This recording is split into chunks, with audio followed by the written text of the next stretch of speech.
चलिए, ये बात निकल के आई है। हर्ष हमारे साथ जुड़ चुके हैं। आईपीओ हो तो ऐसा, आईपीओ बाजार की हलचल में अभी क्या कुछ चल रहा है। कुछ आईपीओ अच्छा प्रदर्शन करे, कुछ आईपीओ की पिटाई हुई, कुछ बाद में चले, कुछ बाद में पिटते हुए दिखाई दिए। अभी क्या चल रहा है, अभी के आईपीओ में क्या स्ट्रेटजी होनी चाहिए, हर्ष के पास चलते हैं। हर्ष, कहाँ से शुरू करेंगे? जी सर, एक तो पहला जिसकी आज लिस्टिंग होती हुई दिखी है यहाँ पे आस्था की, और बहुत ज़्यादा आस्था देखने को मिली नहीं यहाँ पर। अगर हम लोग स्क्रीन पर लेके आए यहाँ पर, आप ये देखिए आस्था स्पिनटेक्स आईपीओ की आज लिस्टिंग थी यहाँ पर। इशू प्राइस बैंड 136 रुपये का था प्रति शेयर के भाव के हिसाब से। बीएससी पर 130 और एनएससी पर भी लगभग 130 के आसपास हुई, यानी कि करीब करीब डिस्काउंट के ऊपर 4.41% के डिस्काउंट पर यहाँ पर लिस्टिंग होती हुई दिखी है। और हमने लगातार अपने दर्शकों को तमाम फंडामेंटल्स, तमाम जानकारियाँ साझा की थी। अब ऐसे में जो है निवेशक जो है 4-4.5% का नुकसान झेल रहे हैं। चलिए, ये बात है यहाँ पर आस्था स्पिनटेक्स आईपीओ को लेकर के। दोनों लोगों की राय जानना चाहेंगे। अंशु सर, कोई टिप्पणी करेंगे आप? हालांकि चार्ज ज़्यादा है नहीं जी। सर देखिए, नेगेटिव लिस्टिंग है तो मैं बहुत ज्यादा इंटरेस्टेड नहीं हूँ। आई वुड सजेस्ट कि या तो आप आज का लो जो है 130 रुपए का, इसका स्टॉप लॉस ले लीजिए। 130 टूटता है तो एक बार बुक कर लीजिएगा, नहीं तो 1 से 2 दिन 3 दिन समय दीजिए 130 के स्टॉप लॉस से, बट 3 से 5 दिन में जरूर बुक कर लीजिएगा। ये बात ठीक है। अंबाला मैम, आपकी टिप्पणी क्या रहेगी? देखिए, अभी तो फिलहाल मैं होल्ड करने की सलाह दूंगी, क्योंकि उतना बड़ा या तो एट पार अभी है, आप 136 समथिंग चल रहा है, अभी निकलो, या फिर स्विंग ट्रेड में जनरली जो एक स्टॉप लॉस लेते हैं 10 से 15% के रेंज का, वो एक स्टॉप लॉस आप मेंटेन करके फिलहाल होल्ड करके जा सकते हैं। You got to maintain your stop loss at 120 closing based. अगर 120 के पास नीचे क्लोज कर दे तो पोजीशन छोड़ो, अदरवाइज एक्सपेक्टेशन है कि 150 से 165 का भाव अगले कुछ हफ्तों के अंदर आपको देखने के लिए मिल जाए। So as of now it's a hold, लेकिन जिनके पास है, क्योंकि इससे बेहतर वो स्विंग ट्रेड अपॉर्चुनिटी है जो मुझे लगी प्राइस वाइज, रिस्क वाइज वो ज्यादा बेटर है, तो जिनके पास है वो होल्ड कर जाइए। चलिए, ठीक है।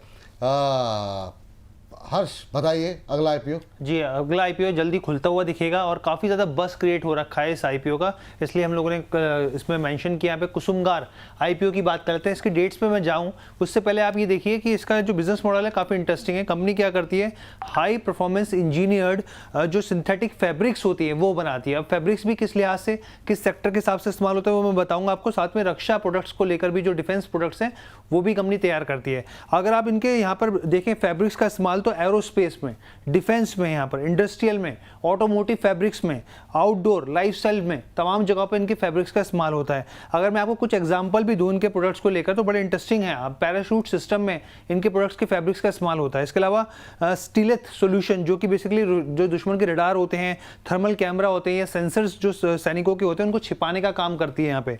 इसके अलावा टेक्टिकल क्लोथिंग की बात कर लेते हैं यहाँ पर, क्योंकि विशेष कपड़े रक्षा बलों के लिए होते हैं यहाँ पे, तो उनके लिए, उनके लिहाज से जो है यहाँ पे तैयार किए जाते हैं यहाँ पे। इसके अलावा कॉन्फ्लोज नेट्स की बात कर लेते हैं, जो टैंक तोप हथियार होते हैं उनको वातावरण के हिसाब से छुपाने के हिसाब से ये जो फैब्रिक्स होते हैं वो तैयार किए जाते हैं। डिकॉय की बात कर लेते हैं यहाँ पे, दुश्मनों को भ्रमित करने के लिए तमाम तरह की चीजें बनाई जाती हैं यहाँ पे। और मिलिट्री शेल्टर से लेकर, जो कि शेल्टर जब भी सेना जाती है तो उनके शेल्टर के हिसाब से तैयार करना, जो फौरी तौर पर तैयार किया था, और रिपेयर और मेंटेनेंस सर्विस भी देती है। अब अगर कंपनी के अगर प्रोफाइल की बात करें, ग्राहक प्रोफाइल की, तो काफी बड़े बड़े हैं यहाँ पे नाम। लेकिन अगर आप FY26 के हिसाब से रेवेन्यू को देखें तो प्राइवेट कंपनी से 84% यहाँ पर रेवेन्यू आया है, और अगर गवर्नमेंट के हिसाब से देखें तो 15% के आसपास का रेवेन्यू आता हुआ दिखता है। अगर अब हम लोग डेट्स की बात करें तो वेडनेसडे को देखिए ये खुलता हुआ दिखेगा, फ्राइडे को 10 जुलाई को ये बंद होता हुआ दिखेगा। अलॉटमेंट की बात करें तो अगले हफ्ते 13 जुलाई को यहाँ पे अलॉटमेंट होती दिखेगी, और लिस्टिंग डेट की बात करें तो 15 जुलाई को यहाँ पर लिस्टिंग होती हुई दिखेगी। आगे अगर हम लोग बढ़े यहाँ पर तो इशू प्राइस बैंड जो है वो 398 रुपीज़ से लेकर 490 रुपीज़ के आसपास है। यहाँ पर एक लॉट में 35 शेयर होंगे। टोटल इशू साइज को अगर आप देखें यहाँ पर तो करीब 650 करोड़ का पूरी तरीके से फ्रेश है, 650 करोड़ का आईपीओ के हिसाब से आप देख सकते हैं यहाँ पे। आगे अगर हम लोग बढ़े यहाँ पर फाइनेंशियल्स को टटोलें तो आप देखिए 2024, 25, 26 साल दर साल के हिसाब से कंपनी की कमाई बढ़ती हुई दिखी। 445 करोड़ से बढ़कर सीधा 790 करोड़, फिर वापस घटी है, लेकिन 2026 में घटती हुई दिखी है। प्रॉफिट आफ्टर टैक्स में भी यही सिनेरियो देखने को मिलेगा, जंप 24-25 में, फिर 26 में डिप। एबिटा में भी लगभग एबिटा जो है स्टैग्नेंट है यहाँ पे, 2025-26 का देखें तो स्टैग्नेंट दिखेगा। टोटल बोरोइंग की बात करें तो वो जो है 224 करोड़ के आसपास दिखती है। अब ग्रे मार्केट प्रीमियम क्या कह रहा है वो आपके सामने रख देते हैं। जबरदस्त ग्रे मार्केट प्रीमियम दिखा रहा है 167 रुपीज़ के आसपास, यानी कि करीब करीब यहाँ पे 40% के यहाँ पे संभावना दिख रही है यहाँ पे, और लिस्टिंग जो है 586 के भाव पर हो सकती है। चलिए, तो ये बात है यहाँ पर कुसुमगार आईपीओ को लेकर के। मैम, अगर आपने कवर किया हो इसको, कल से खुल रहा है, क्या सलाह दे रही हैं आप? डिफेंस इंडस्ट्री में एक और नया stock, so welcome to the portfolio, ऐसा है ये।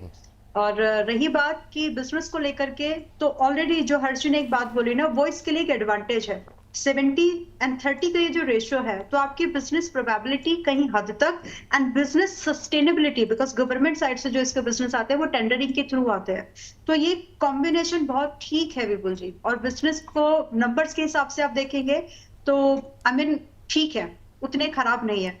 अगर आप एप्पल टू एप्पल कंपेयर करने के लिए जाओगे तो इसका पर्टिकुलर आपको कोई ऐसा स्पेसिफिक ब्रांड नहीं मिलेगा जो इसके जैसे पूरे प्रोडक्ट्स बनाता हो, कॉम्बिनेशन में मिल जाने हैं। तो मेरे हिसाब से इन्वेस्टमेंट के लिए इट्स अ गुड काउंटर। अगर आप ये जो गेन आपको मिलेगा, मतलब प्रीमियम लिस्टिंग हो सकती है इसकी 15% डिस्कस, आई मीन पता नहीं जो भी इसका, लेकिन प्रीमियम लिस्टिंग एक्सपेक्टेशन है। तो जो लिस्टिंग गेन को अगर आप होल्ड भी करके जाएं और आप इसको 1-2 क्वार्टर्स अगर आप होल्ड कर ले, तो करंट टाइम से कहीं ना कहीं ये बहुत अच्छा मूवमेंट करते हुए हमको दिख जाएगा। तो मेरे हिसाब से थोड़ा बहुत लिस्टिंग का गेन को अगर आप होल्ड भी कर सकते हो तो मिड टर्म इन्वेस्टमेंट के लिए it's a very good counter.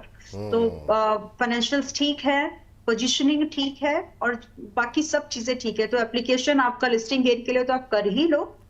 Idea ये है होल्ड करें तो ज्यादा बनाओगे। चलिए ठीक, ये बात यहाँ पर है। और इन सब के बीच में तो मैम इसमें कल से खुलने वाले आईपीओ में मोटी मोटी बात यह है कि पैसे आप लगा सकते हैं लिस्टिंग गेन के लिए भी और मिड टर्म के लिए भी, है ना? हाँ जी। चलिए ठीक है, कल इस पर जब आईपीओ खुलेगा और डिटेल में भी बातचीत कर लेंगे, लेकिन अभी के लिए ये है कि कल से खुलने वाले आईपीओ के लिए अभी से आप तैयारी कर लें। ये राय आपके लिए निकल करके आ रही है, निवेश करने की सलाह अंबाला जी की तरफ से दी जा रही है। तो चलिए इस सेगमेंट को यहीं पर करेंगे समाप्त। हर्ष, बहुत बहुत शुक्रिया, बहुत बहुत धन्यवाद आज की इस चर्चा में जुड़ने के लिए। तो इस सेगमेंट में इतना ही।